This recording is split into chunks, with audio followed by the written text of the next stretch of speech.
Hi, hello, good morning friends. Welcome back to my channel Victoria Officials. Morning routine.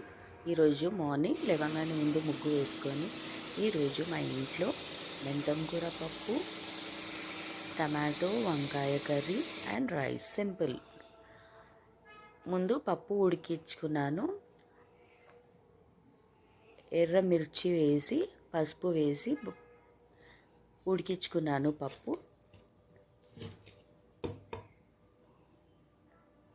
ఇప్పుడు దాంట్లో కొంచెం కారం, already మిర్చి వేసుకున్నాం కదా, కొంచెం కారం, మెంతం కూర,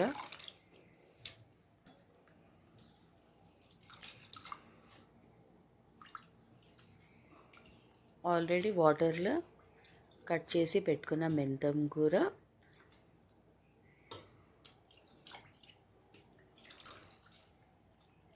కొంచెం చింతపండు, ముందే నానబెట్టుకున్న చింతపండు కొంచెము, టమాటోస్ ఒక 2-3 టమాటోస్, ఎక్కువ కావాలంటే ఎక్కువ వేసుకోండి. టమాటోస్, కొంచెం సాల్ట్ వేసి మళ్ళీ కొంచెం టమాటో మెత్తగా అయ్యే వరకు మళ్ళీ కుక్కర్ మూసేసి పెట్టేయండి స్టవ్ పైన. జస్ట్ 1 విజిల్ చాలు. Next brinjal curry. కడాయిలో ఆయిల్ వేసుకొని ఆనియన్స్ బ్రౌన్ చేసుకోండి. ఆనియన్స్ బ్రౌన్ అయిన తర్వాత ఒక స్పూన్ అల్లం వెల్లుల్లి పేస్ట్. వెజ్ ఐటమ్స్కి కొంచెం వేసుకున్నా కానీ సరిపోతుంది, హాఫ్ స్పూన్ కూడా సరిపోతుంది. అల్లం వెల్లుల్లి పేస్ట్. నెక్స్ట్ కొంచెం మిర్చి పౌడర్, కొంచెం పసుపు,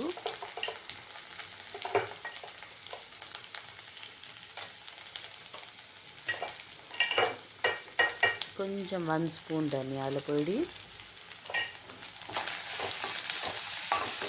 పచ్చి వాసన పోయే వరకు కొంచెం ఫ్రై చేసుకోండి. ఆయిల్ ఎక్కువ పోసుకుంటే ఇంకా బాగుంటుంది, కానీ మేము కొంచెం ఆయిల్ తక్కువ వాడతాం కాబట్టి దాంట్లో మీకు కనిపిస్తలేదు. ఒక 2 టమాటోస్, ఇంకా టమాటోస్ మగ్గే వరకు దాన్ని కొంచెం వాటర్ పోసి వదిలేయండి. అది సాఫ్ట్ అయిన తర్వాత అప్పుడు వంకాయలని వేసుకోవాలి. దాంట్లో వంకాయలు చిన్న చిన్న పీసెస్ కట్ చేసి నేను ఉప్పు నీళ్ళలో ఆల్రెడీ నానబెట్టుకున్నాను.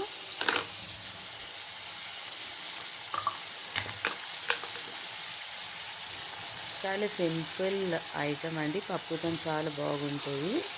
కొంచెం సాల్ట్ వేసుకుంటే టమాటోస్ తొందరగా మగ్గుతుంది.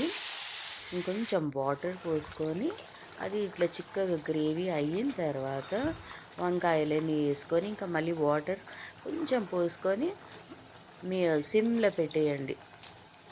మూత వేసి సిమ్లో పెట్టేస్తే అదే ఉడికిపోతుంది. ఎక్కువసేపు పట్టదండి వంకాయలు ఉడకనికి, కొంచెం సేపట్లో అయిపోతుంది. కొంచెం కావాలంటే కొంచెం వాటర్ వేసుకోండి. ఇంకా పప్పు బాగా ఉడికిన తర్వాత దాన్ని మెదుకొని తాలింపు పెట్టుకోవడం, అంతే, సింపుల్. పప్పు రెడీ అయిపోయిందండి. ఇంకా నా కుకింగ్. రైస్ రెడీ, పప్పు రెడీ అండ్ వంకాయ కూడా ఆల్మోస్ట్ అయిపోయింది. Thank you for